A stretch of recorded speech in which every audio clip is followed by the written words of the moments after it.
नमस्कार साथियों, स्वागत है आप सभी का हमारे फिर एक नए वीडियो में। जो कि है रूस को घोषित किया गया आतंकवाद फैलाने वाला देश। शॉकिंग न्यूज है, आपको भी अजीब लग रहा होगा, मुझे भी लगा था। रूस को जो है आतंकवाद फैलाने वाला देश घोषित कर दिया गया है। टेररिज्म। अब रूस है जो वो टेररिस्ट बन चुका है। बाकी जो असली टेररिस्ट कंट्री है पाकिस्तान, अफगानिस्तान, ये सब में कुछ नहीं होता है।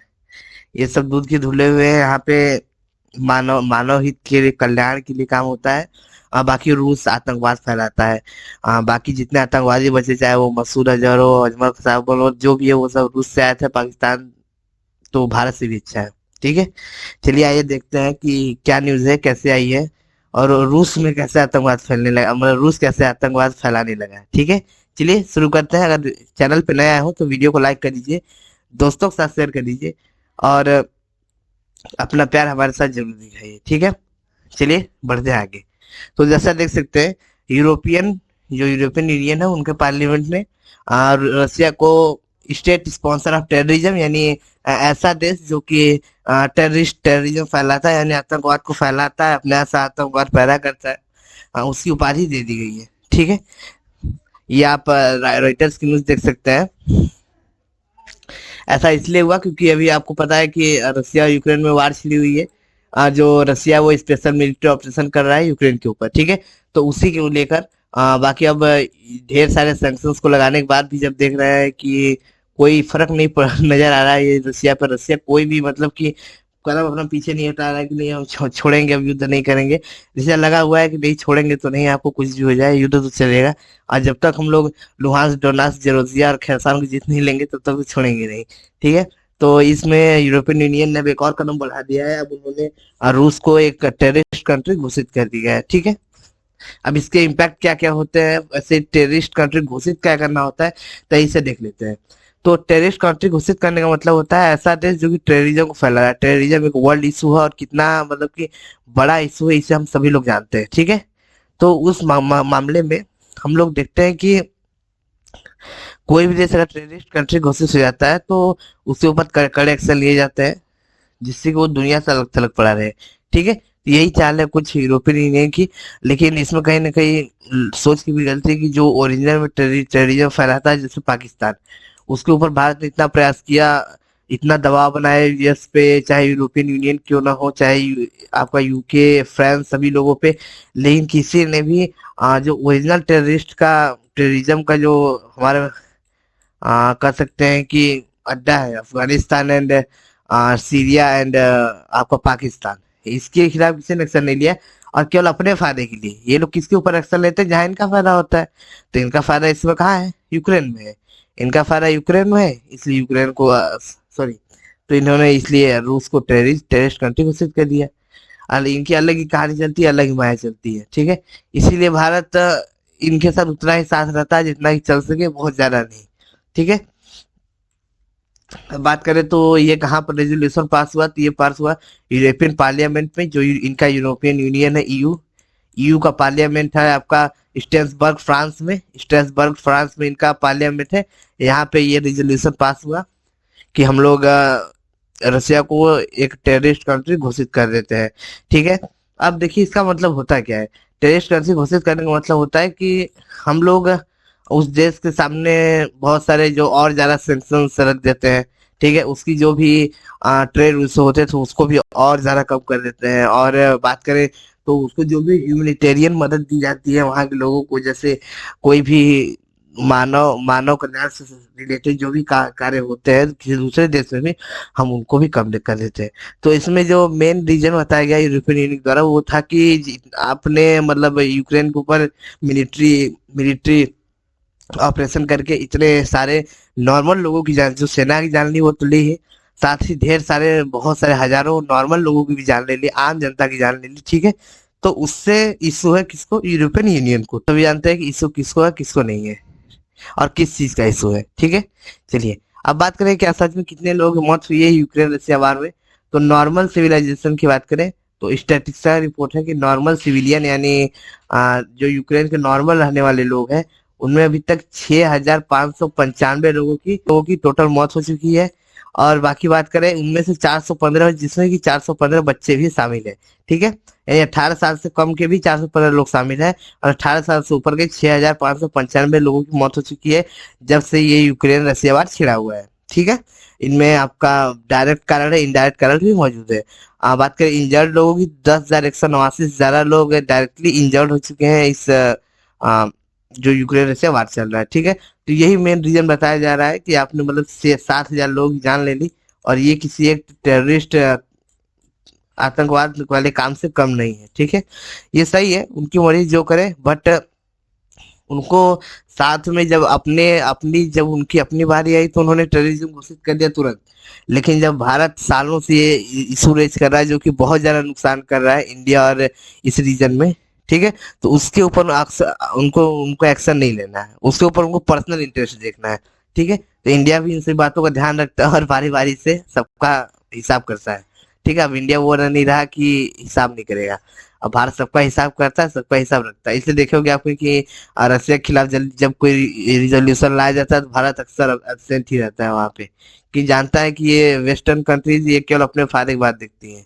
जैसे जनसंघ साहब ने कहा था ना कि इन्हें यूरोपियन यूनियन को लगता है कि इनकी समस्या है दुनिया की समस्या है, पर सर वो ये लोग कभी मानने को तैयार नहीं होते कि दुनिया की समस्या उनकी समस्या है। ठीक है, तो जब आप किसी समस्या हमारे साथ नहीं है तो हम आपके साथ क्यों होंगे, ये बात सही है ना। हाँ, तो बात करें तो अभी हाल ही में यूनाइटेड नेशन की एक रिपोर्ट आई है कि इस वार से जो यूक्रेन को पॉपुलेशन का मतलब घाटा हुआ है, मरे तो केवल 6,000 लोग हैं।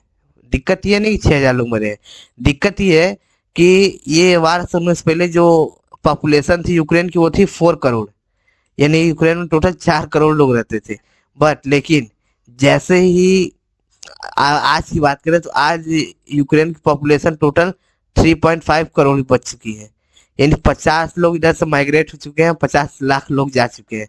ठीक है, और यूनाइटेड नेशन की ऐसी रिपोर्ट है कि आने वाले समय में इनकी संख्या गिर के 2 करोड़ होगी, और ज्यादा और गिर के 1.5 करोड़ तक हो जाएगी, यानी यूक्रेन के लगभग आधे से ज्यादा लोग देश छोड़ के चले जाएंगे। ठीक है, और शायद कभी रिकवर नहीं कर पाएगी यूक्रेन अपनी जनसंख्या को। तो ये है यूनाइटेड नेशंस की रिपोर्ट। अब इसमें कितनी सच्चाई है, क्योंकि वो भी तो वेस्टर्न मीडिया के वेस्टर्न वर्ल्ड के कंट्रोल में है। ठीक है, इसमें कितनी सच्चाई तो आगे देखने पता चलेगा, आज से 10 साल 5 साल बाद की वास्तव में यूक्रेन से लोग भाग जाते हैं या फिर ये रिपोर्ट गलत निकलती है। ठीक है, चलिए नेक्स्ट देखते हैं। तो अब साबित तो कर दिया, अब यूरोपियन यूनियन इसमें क्या अपना एक्शन लेगी, तो इनका कोई अपना एक्शन तो है नहीं। यूरोपियन यूनियन कर सकते हैं कि बच्चे हैं किनके, अमेरिका के, तो इनका काम कुछ नहीं है। इनका काम यही है कि ये लोग अभी उसको रसिया को स्टेट टेरर ऑफ स्पॉन्सर का उपाधि दे दी है, मतलब उसको डिक्लेयर कर दिया है। अब ये इस रिपोर्ट को भेज देंगे अमेरिका के पास, कहेंगे आप एक्शन लो, हम लोग आपके साथ है। तो अमेरिका जो एक्शन लेगा उन्हीं के पीछे पीछे ये लोग लग जाएंगे।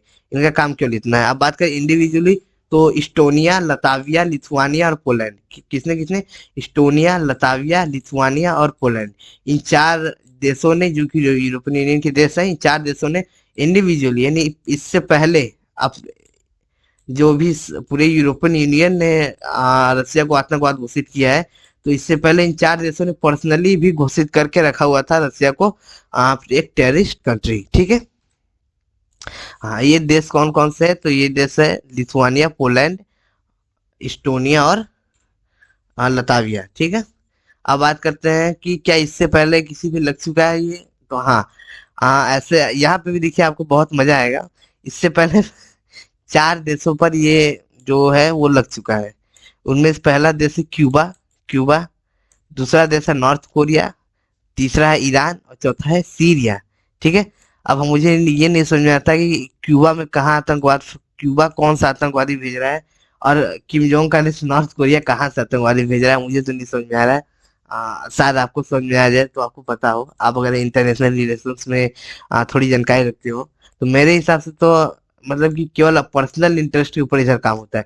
हाँ, ईरान और सीरिया कहेंगे तो मैं मान लूंगा कि हाँ इधर से निकलते होंगे आतंकवादी, नो डेफिनेटली निकलते होंगे, बट नॉट क्यूबा और नॉर्थ कोरिया से कहाँ आ गए भगवान जाने। इससे सीरियस पता चल रहा है कि वो लोग केवल पर्सनल इंटरेस्ट के ऊपर काम करते हैं, उससे ज्यादा उनका काम कुछ नहीं है। ठीक है, अब बात करें यहाँ पे पाकिस्तान को सीधे सीधे रखना था, यहाँ पाकिस्तान को सीधे रखना था, अफगानिस्तान को यहाँ सीधे से रखना था, लेकिन यहाँ पे वो लोग है पाकिस्तान अफगानिस्तान से यहाँ से गायब है। छोड़िए अफगानिस्तान को छोड़ दीजिए, वो रखने से कोई फायदा भी नहीं, क्योंकि आपकी बात तो वो सुनने वाले हैं नहीं। पाकिस्तान को तो करना चाहिए था, और भारत ने कहा भी था, लेकिन नहीं किया, क्योंकि पर्सनल इंटरेस्ट खराब हो रहा था, पाकिस्तान से रिलेशन खराब हो रहे थे। ठीक है, अब बात करें कि इनकी इन हरकतों का, कि जो वास्तव में टेररिज्म है उसको तो नहीं करते हैं, अब जो टेररिस्ट नहीं है उसके लिए करते हैं। ठीक है, इसका क्या प्रभाव पड़ सकता है लॉन्ग टर्म में? तो यार इससे टेररिज्म की परिभाषा बदल सकती है। जब भारत बार बार पाकिस्तान को कहता है कि आप टेररिज्म फैलाते हैं, तो इन फ्यूचर पाकिस्तान ये भी कर सकता है कि रसिया के देख लीजिए, रसिया को टेररिज्म कंट्री घोषित कर दिया गया है। रसिया तो केवल मिलिट्री ऑपरेशन किया था, उसके ऊपर उसी को टेररिज्म नाम दे दिया गया। हम भी टेररिस्ट थोड़ी देते हैं, आप लोगों ने यूं ही हमें नाम दे दिया है ना? मेरी बात समझ रहे होंगे आप लोग, कि मतलब जब किसी को बिना किए बिना टेररिज्म फैलाए आप उसको टेररिज्म का टैग लगा दे रहे हैं, तो जो वास्तव में टेररिज्म फैला रहा है वो तो कहेगा ही कि यार वो कुछ नहीं कर रहा था उसको टैग दिया गया, उसी तरह हम भी कुछ नहीं करते हमको भी टैग दे रहे हो जबरदस्ती। ठीक है, तो ये शायद लॉन्ग टर्म में नुकसान है इस चीजों के, जो ये लोग केवल अपने फायदे के लिए करते हैं। ठीक है, और दूसरा है रसिया। अब यूरोपियन यूनियन ने अपनी रिपोर्ट जो है सौंप दी है, तो बहुत सारे अमेरिका के भी सीनेटर्स हैं जो कि उनके सांसद हैं, उनका कहना है कि हाँ रसिया को घोषित कर देना चाहिए एक टेररिज्म कंट्री। तो बात करें, अभी तक अमेरिका ने ऐसा घोषित नहीं किया। ठीक है, अभी अमेरिका ने टेररिज्म को रसिया घोषित नहीं किया है, और रसिया ने सीधे से चेतावनी भी दी है कि अगर आपने ऐसा किया, अमेरिका से कहा है कि अगर आपने हमें टेररिज्म कंट्री घोषित किया, तो आपको मैं बता दूं कि रसिया ने कहा है कि हमें हमारे और आपके जो बचे कुचे रिश्ते हैं वो सब खत्म हो जाएंगे, फिर हेड टू हेड बात होगी केवल। ठीक है, ऐसा उन्होंने कर दिया है कि रशिया ने कर दिया कि अगर आपने हमें टेररिज्म कंट्री घोषित की, तो फिर आपका हमारा जो थोड़ा बचा कुचा रिश्ता है वो भी सारा खत्म हो जाएगा। ठीक है, फिर तो सीधे हेड टू हेड बात होगी, सीधे हमारी मिलिट्री बात करेंगी। ठीक है, तो बात करें तो अभी बहुत सारे जो अमेरिकी सांसद वो भी इस पक्ष में है कि रसिया के ऊपर लगा दिया जाए, सैंक्शंस लगा दिया जाए, ये जो उनको टेररिस्ट कंट्री घोषित कर दिया है। बट अभी मुझे नहीं लग रहा है कि अमेरिका ऐसा कुछ करेगा। ठीक है, क्योंकि अमेरिका सबसे बड़ा चालाक, पूरी दुनिया में कहेंगे सबसे बड़ा चालाक अमेरिका ही है। ठीक है, यूरोपियन यूनियन कुछ भी कहे वो अमेरिका करेगा वही जिससे उसको सबसे ज्यादा फायदा हो, उसका जहाँ नुकसान ना हो काम तो वही करेगा। ठीक है, तो उम्मीद है आपको ये सारी खबर समझ आई होगी। तो भारत इसमें क्या स्टैंड लेगा? तो भाई भारत ऑब्वियसली नहीं नहीं लेगा कुछ। वास्तव में रसिया कहाँ टेररिज्म फैलाता है वो तो सभी को पता है, बिना देखे पता है। जो टेररिज्म फैलाता है उसके ऊपर तो हम लोग सालों से कह रहे हैं, लेकिन कुछ हो ही नहीं रहा है।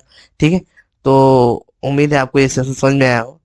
तो अगर आपको सेशन पसंद आया तो अपने दोस्तों के साथ शेयर कर दीजिए, वीडियो को लाइक कर दीजिए, और चैनल को सब्सक्राइब जरूर कीजिए, और अपना सपोर्ट हमें दिखाइए। ठीक है, जिससे कि हम और आपके लिए और अच्छे कंटेंट लाते रहें। मिलते हैं नेक्स्ट वीडियो में, तब तक के लिए जय हिंद जय भारत।